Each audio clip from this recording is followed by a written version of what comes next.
Welcome back to the Locker Room. We are live at the Radisson Hotel and Conference Center. He's George, I'm Burke, and gotta love our loyal fans who are still coming to the show. They make me smile, Burke. They must like you. That's the reason. No, Burke, you're a very handsome guy. Oh, come on now. All right. Who is the most famous non-athlete that you probably know? Like you could go and say, hey, and just talk to him and be like, and we would all know who that is. Well, she would probably start running because I used to try to copy off her paper in class. It was a class of about 200 at East Carolina University. It was, her name was Sandra. We all know her now by the name of Sandra Bullock. Sandra Bullock? Yeah. Very nice. Yeah. Went to college with her. So I used to sit behind her and look over her shoulder. You shouldn't admit that. I'm sorry. I'm sorry. They might take that diploma back. All right. Look, I have a friend who isn't down on Sandra Bullock's level, but he grew up in Appleton, went to college with him, and he's an actor in Los Angeles who happens to be a huge Packer fan. Mike McGill currently plays Tommy on the Showtime hit series Shameless, and I thought what better way to kick off our new segment with our fan Zoom of the week to talk a little green and gold with Mike McGill. Okay, I have to ask first and foremost, are you the only actor in Hollywood who has a headshot in a Packer jersey? Probably not, but I should be the first one. Like when you type in, if you Google searched actors in Green Bay Packer jersey headshots, hopefully I'm the first one who comes up. Hey, I got to ask you first. You're a fan. We'll talk about the Hollywood stuff later. What did you think about that Sunday night game against the Saints? I was going back and forth, there for a while. Boy, I tell you what, that Alvin Kamara, I think the Saints got a steal on him for $75 million. That guy's a one-man wrecking crew. I mean, it was going back and forth, but luckily Zadarius got that fumble recovery, and that kind of turned the tide for us for good. But an entertaining game to watch for sure. And yeah, it was a true litmus test because, of course, we're playing divisional games the first couple games, but the Saints were considered one of the teams to beat in the NFC. So to be able to go there and get a win is promising. Packer fans have been spoiled, man. 30 years of quarterback play, 2 Hall of Famers with Brett Favre and Aaron Rodgers.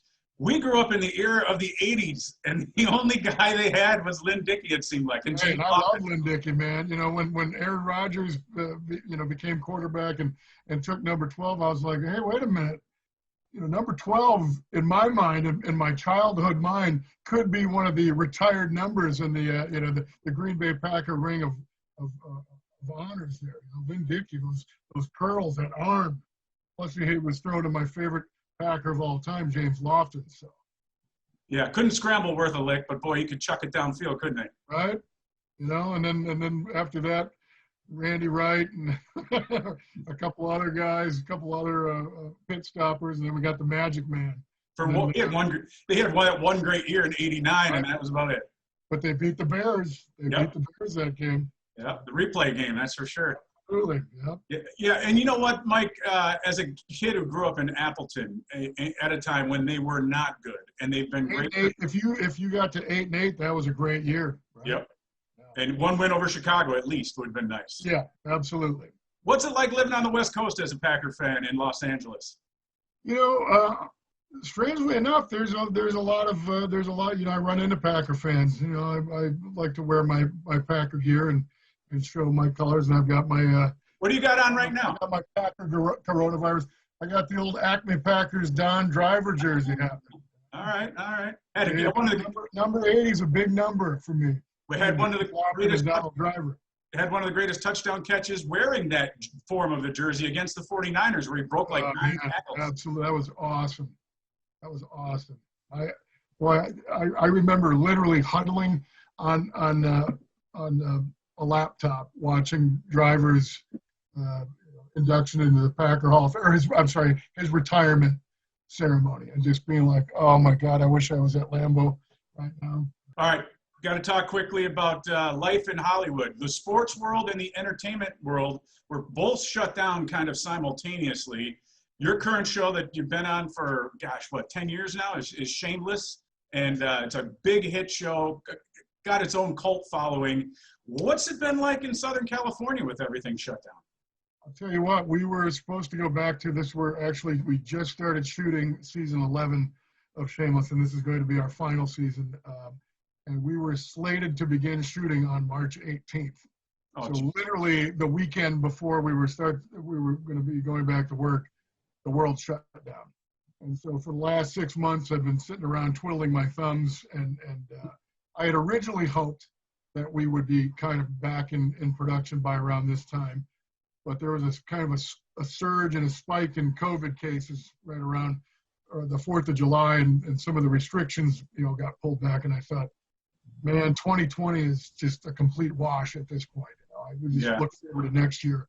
So I was kind of pleasantly surprised when we got notification that Shameless was going back into production. And I just finished my first week back, and literally outside of a voiceover gig or two, it's the first acting out work I've done since the last season wrapped, and that was around Halloween time last year. So it's been almost a year since I've been back on set. So I had to dust off the cobwebs a little bit.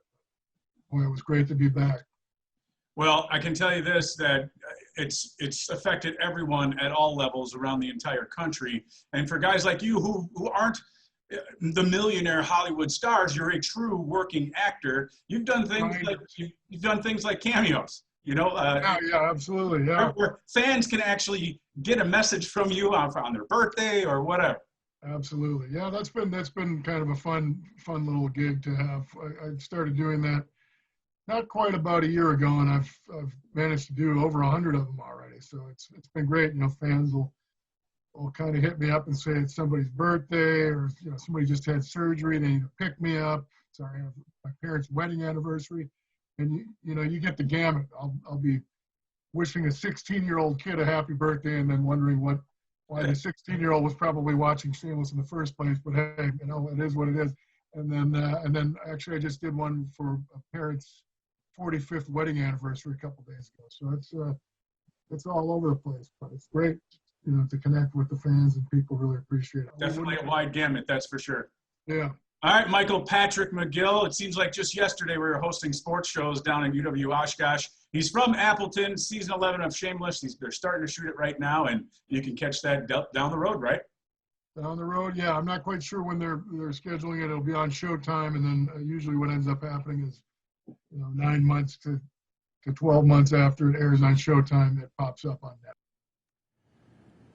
All right, that is Mike McGill, formerly an Appleton native student at UW Oshkosh. It's interesting to hear his perspective too, because the sports world and the entertainment world completely, shut down in March. And a lot of those guys who live in Southern California have not gone back to work at all. At all. And Burke, my wife Gina, she has a sister who has a daughter, our niece, who's an actress in LA, and she's been out of work for 7 months. Yeah, it's tough. It's been tough. Tough going, that's for sure. All right, when we come back in Locker Room, we'll have our keys to the game against the Falcons. Plus, we'll break down the rest of Week 3 in the NFL. Don't go anywhere.